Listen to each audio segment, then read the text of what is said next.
Euh, Bonjour mes amis de Forum Global de communautés discriminées sur l'ascendance et le travail. Durant ces 3 jours, on a beaucoup appris sur les échanges de la situation des communautés discriminées au niveau mondial, que ce soit au niveau de l'Asie, de l'Afrique et de l'Amérique latine. On a eu des échanges très fructueux qui nous ont permis d'avoir des notions très claires sur les communautés discriminées par ascendance et le travail. Ces ateliers nous ont permis d'avoir la situation des Dalits au niveau de l'Inde, la situation des Haratines au niveau de l'Afrique, le groupe Casté au niveau du Sénégal, du Mali et du Niger. Et on a eu vraiment des échanges très fructueux avec des leaders venant à travers le monde qui veulent faire la promotion et la reconnaissance des groupes discriminés par ascendance et de travail.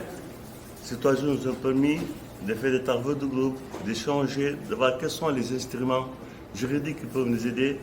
à faire un plaidoyer pour avoir une déclaration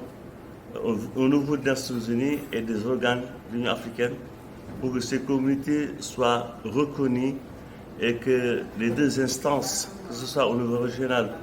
ou international, donnent des rapporteurs spéciaux sur cette thématique qui est très importante aujourd'hui, qui prend de l'ampleur à travers le monde. Merci. Au sorti de cet atelier de 3 jours, on a élaboré un plan d'action qui a besoin d'un plaidoyer au niveau national, régional et international. Au niveau national, on va essayer de voir quelles sont les organisations nationales qui interviennent dans le domaine de la promotion des groupes discriminés par ascendance et de travail au niveau de la Mauritanie. Ces associations, on va essayer ensemble de faire un plaidoyer au niveau national, en particulier au niveau du commissariat chargé des droits de l'homme, de l'action humanitaire et des relations avec la société civile, pour essayer d'avoir un plaidoyer pour inscrire la problématique des groupes discriminés dans les rapports périodiques qu'élabore la Mauritanie auprès des instances des Nations Unies ou bien au niveau de la Commission africaine des droits de l'homme. Donc, ça va nous permettre de faire un plaidoyer au niveau régional auprès des organes de l'Union africaine,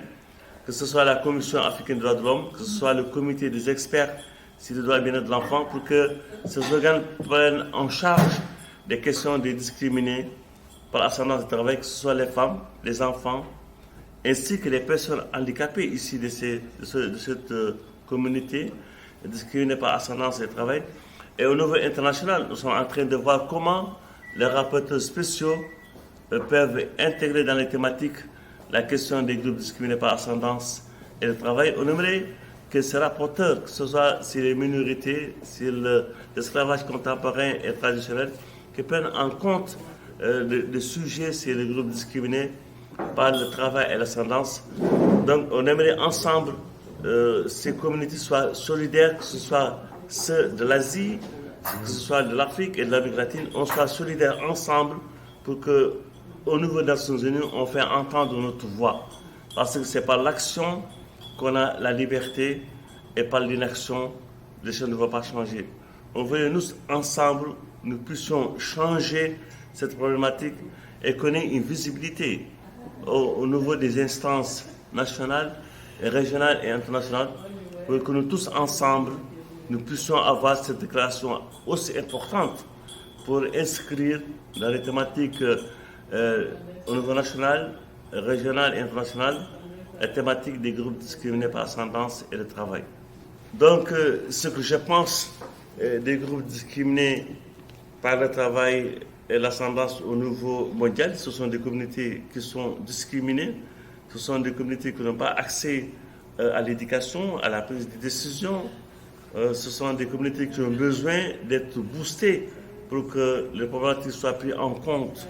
Donc ces communautés, aujourd'hui, qui sont discriminées par l'ascendance parce qu'ils ont un statut d'esclave, un statut de Dalit ou un statut de Columbus au niveau du Brésil, doivent être pris en compte en tant que citoyens à part entière pour que les droits à l'accès aux services de base soient pris en compte, que ce soit à l'éducation, l'accès à l'eau, l'accès à l'assainissement, l'accès à la santé. Ce sont des thématiques assez importantes qui permettent à la personne de vivre Donc les communautés discriminées par ascendance ne doivent pas être discriminées par les statuts, ne doivent pas être discriminées par leurs conditions de vie. Ils doivent, comme tout citoyen appartenant à un pays, avoir tous ces droits essentiels. Donc c'est ces communautés aujourd'hui que nous représentons doivent être reconnues en tant que citoyens à part entière. Donc je ne vais pas terminer mon mot sans remercier nos partenaires que le Forum global sur les communautés discriminées par l'ascendance et le travail, Inclusivity Project, qui nous a permis aujourd'hui d'être là à New York pour défendre la cause des discriminés, Trust Africa,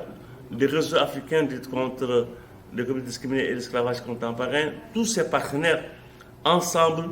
nous devons lutter pour que les WD aient le droit et les chances de vivre tranquillement, aisément et en liberté. Merci.